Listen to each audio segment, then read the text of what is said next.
All right, so I hope you gave that a good go. As always, the learning comes from struggling and not following tutorials. But if you did get stuck and you wanted to check your solutions, then this is the place, because I'm going to walk you through the entire process. Now, if you're already done and you're happy with the result and you've tested it, then feel free to skip this video and continue on to the next part. But first things first, let's create a new directory called Wiki API. So inside my hyperterminal, I'm going to open up a new tab and I'm going to leave my MongoDB connection as it is, because if I close down this tab, then my MongoDB connection will still be active, but I'll have no way of accessing it. So it's a good idea to either Control-C to exit, or simply leave it running until you're done. And remember, whenever you close down the application, just close it down tab by tab to make sure that you're not closing some connections that you meant to keep open. So I'm going to go and open up a new tab. And here I'm going to navigate to my desktop. Feel free to create your project anywhere you like, but I'm just going to do it here so that it's easy for you to see, and I'll move it later. So on my desktop, I'm going to create a new directory that is called wiki-api. Then I'm going to cd into this directory, wiki API, and inside here, I'm going to initialize npm, and I'm going to add the Y flag to basically just say yes to all of those questions that always pop up when you initialize npm. So now that it's done and it's basically just added in all of the default options for all of those fields. And now I'm going to go ahead and install my modules. So I'm going to write npm I, which is short for install.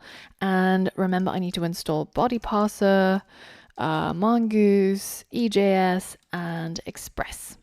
So make sure there's no typos, and then we're going to hit enter for it to run its course. So now that's done, then we can create our app.js using the touch keyword. And if I run an ls-a, you can see now I have my app.js created inside wiki-api directory. So now we're up to here, and we have to open up our app.js and add some server code.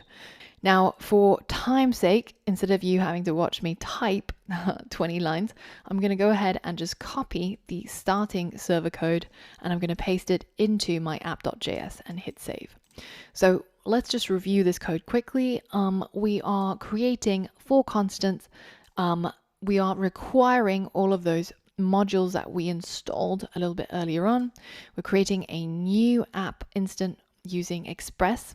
We're setting our view engine to use EJS as our templating engine. And then we're going to use body parser in order to parse our requests. And finally, we're going to use the public directory to store our static files such as images and CSS code. The last part sets up our app to listen on port 3000. So we should now be able to use nodemon to spin up our server app.js, and it should say that server has started on port 3000. And now, if you remember, if we head over to localhost 3000, pretty much nothing will happen. And it tells us that it cannot get our files at our root. So this is because we haven't created any of our API yet, which is what we will do very shortly. But as long as our server is running and we don't have any problems in our console, then that is pretty much success, and we can move on to the next step, which is setting up MongoDB. So in order to set up MongoDB, we're going to use Mongoose, and we're going to say mongoose.connect, and we're going to connect to the usual MongoDB location, which is MongoDB : 2/ localhost : 27017, which is that default port that MongoDB likes to use. And then we're going to add a / to specify our database name, which was called WikiDB. Make sure you don't have any typos, as it's quite a long string and it has to be pretty much precise. And that needs to match with the name of the database that you created inside Robo3T. As you can see, mine is WikiDB, lowercase wiki, uppercase DB, and that is exactly the same. So the next thing we're going to do is we're going to add a property that says use new URL parser in order to get rid of the errors that MongoDB likes to throw up. And then we're going to finish it off with a semicolon. And that line of code will allow Mongoose to connect to our local MongoDB instance.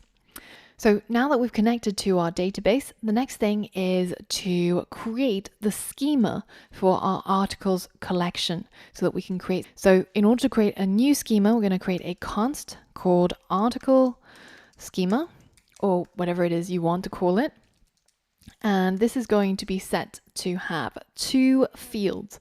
One was called title, and this is a string. And the other one is called content, and this is also a string. And then we can create our model by saying const article. Remember, this is usually capitalized and it's usually the singular form. And then we're going to set it to equal mongoose.model and then specify the name of our collection.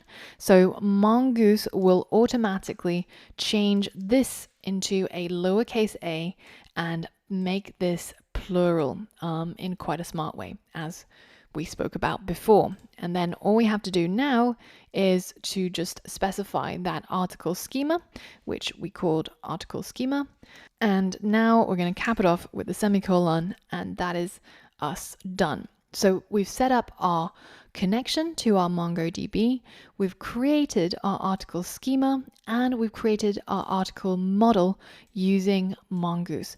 Now, all of this should be intimately familiar to you by now, and if it's not, make sure that you revisit and restudy the database module previously, especially if you have skipped some of those lessons. It is crucially important that you've already absorbed everything in those modules before we continue. So that's it. That's all of this. And I hope that you managed to do it yourself and complete the challenge using what you learned before, maybe referring to some of the previous code just to remind yourself.